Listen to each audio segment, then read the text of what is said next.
this team and this organization hasn't had these sort of issues in the past. Yeah, well, we're on to Cincinnati. You mentioned Tom's age at the draft. We're on to Cincinnati. Well, do you think having a 37? We're on to Cincinnati. Do you feel like the talent you have here is good? We're getting ready for Cincinnati. Do you think you've done enough to help Tom? Right? We're getting ready for Cincinnati. That's what we're doing.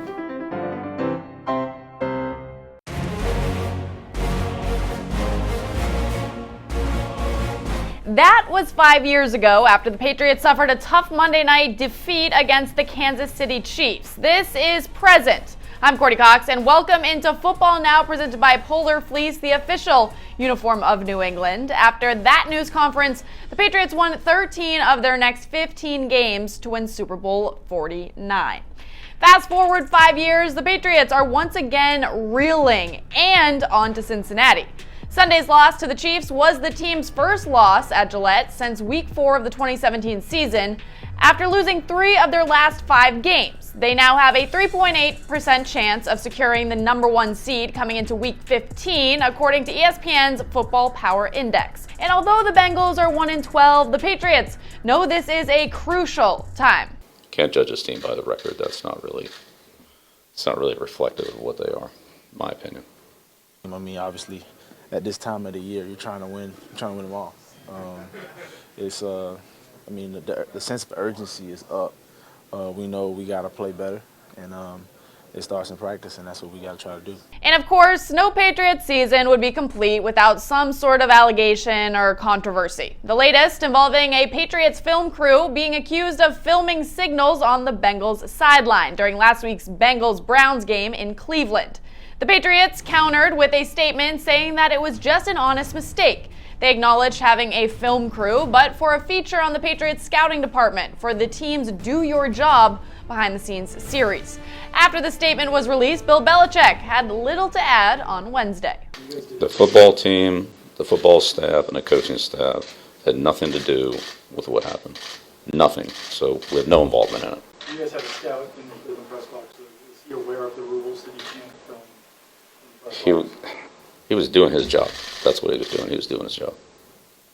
Like we all try to do. That's what the football team, the football staff, and the coaching staff did last week, is try to do their job for Kansas City, and then Cincinnati, and then Buffalo next week, and that's it. So I just answered the question. That's it. We had no involvement in it. Zero. So is this Spygate 2.0? Well, let's let Doug Kyde answer that in this week's Patriots Mailbag.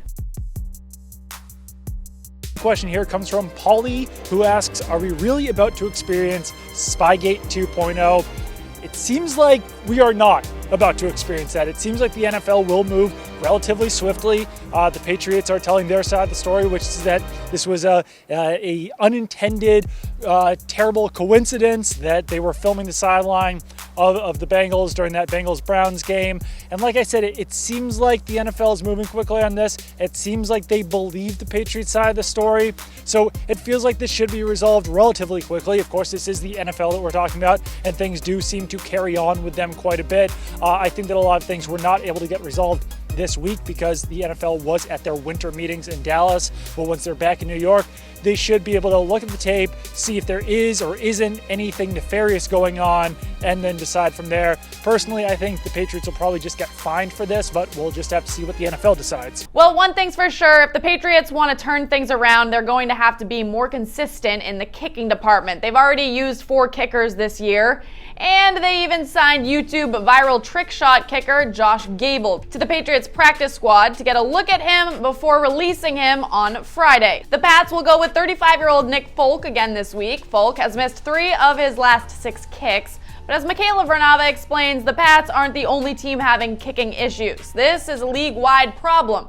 2019 has been a major struggle for kickers in the NFL. There have already been 158 missed kicks this year, 13 more than last year, and there's still 3 weeks to go in the regular season. In fact, the kicking rate has plunged dramatically this season.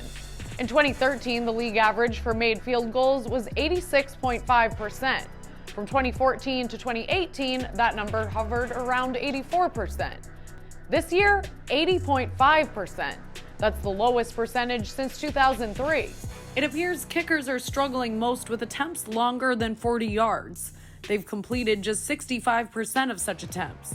In the 9 seasons prior to this one, they had completed 73% of kicks longer than 40 yards. So why the drop? It's tough to say.